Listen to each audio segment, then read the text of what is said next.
5 years ago, had you asked nearly anyone what they thought when they heard the term Black Lives Matter, the reaction would have probably been along the lines of course they do, or, yes, what's your point? But since then, that set of words has gained a different connotation with the rise of the Black Lives Matter movement. Now, I would put money on the idea that most people in Western society do not hate black people. In fact, those attitudes are now considered taboo, and their practitioners are routinely vilified, and in some scenarios, their behavior is criminalized. However, there is a growing disdain for the Black Lives Matter movement. Why is this? I believe the question can best be answered by exploring my own perspective as someone who started off more or less supporting the movement, and as time went on, grew to believe that the movement is toxic and progressive. So here are the reasons that even though I believe that Black Lives Matter, I cannot support the Black Lives Matter movement. 1. It all started with a lie. Black Lives Matter first started gaining widespread popularity after the death of Michael Brown in Ferguson, Missouri, at the hands of Officer Darren Wilson. Almost immediately, there were nationwide protests and widespread accusations of systemic police racism, particularly after the Department of Justice declined to press charges against Officer Wilson following an investigation. The phrase, "hands up, don't shoot," also gained moderate popularity during this time, referencing witness testimony that Brown had his hands up when he was shot to death. However, as time went on, court documents were released and more information was available about the incident. This information revealed the true story, that Michael Brown attacked Officer Wilson in his vehicle and when the fatal shots were fired, was starting to charge towards Officer Wilson. This is in line with Officer Wilson's testimony and is corroborated by the ballistics report and eyewitness testimony. Even after this information was revealed and became available to the public, the protests continued. This intellectual dishonesty immediately turned me from a supporter to a neutral party. If you want to address police brutality, I'm 100% on board. If you want to claim racial bias, I'll hear you out with an open mind. But if you are faced with facts that contradict your message and choose to double down on your narrative, I cannot stand beside you. 2. Violent rhetoric. Now let me be very clear. Black Lives Matter started off very peacefully.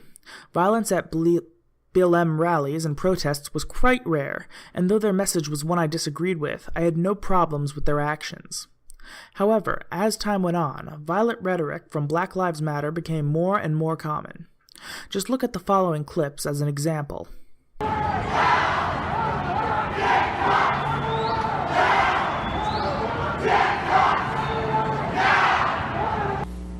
Fry like bacon, pigs in a blanket. Fry like bacon, pigs in a blanket. Fry like bacon, pigs in a blanket. Fry like bacon. It's not only that these attitudes are increasingly prevalent in the Black Lives Matter narrative, the problem is also that other, more peaceful chapters of Black Lives Matter rarely, if ever, disavow this violent rhetoric.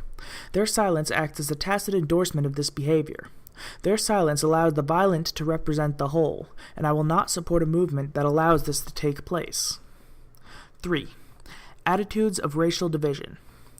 One historical figure I greatly respect is Dr. Martin Luther King.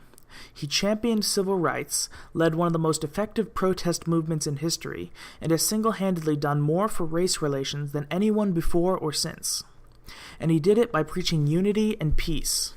His march on Washington included thousands of people, white and black, standing side by side in pursuit of a common goal. His goal was not simply the betterment of black people, but the betterment of humanity. He wanted a world where people are, in his words, judged not by the color of their skin, but by the content of their character. Contrast this with Black Lives Matter.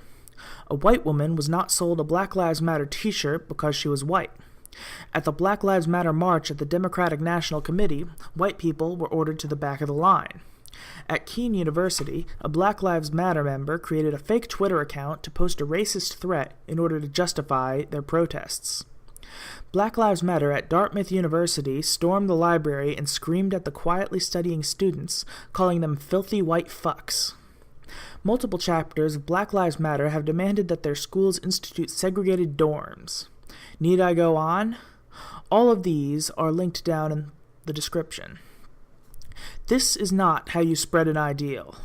This is not the way to create societal change. For every spineless person you bully into complacency, there will be two who will ardently oppose you. These attitudes are the reason race relations are the worst they've been since the 60s. 4. Racism towards black people. Yep, you heard me. The group that purports to be all about black people is actually incredibly racist towards black people. By demanding quotas on various university jobs, they assume that black people cannot succeed without the odds rigged in their favor. With their frequent usage of terms such as coon, Uncle Tom, and house nigger, they essentially lump all black people into one ideological category, and any black people who fall outside that relatively narrow sphere, well, they're not real black people, are they?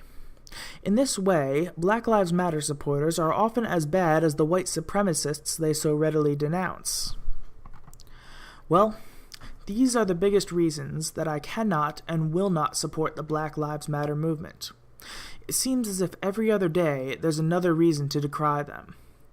I want racial harmony in this world, and it seems that opposing Black Lives Matter is a necessary step towards that goal.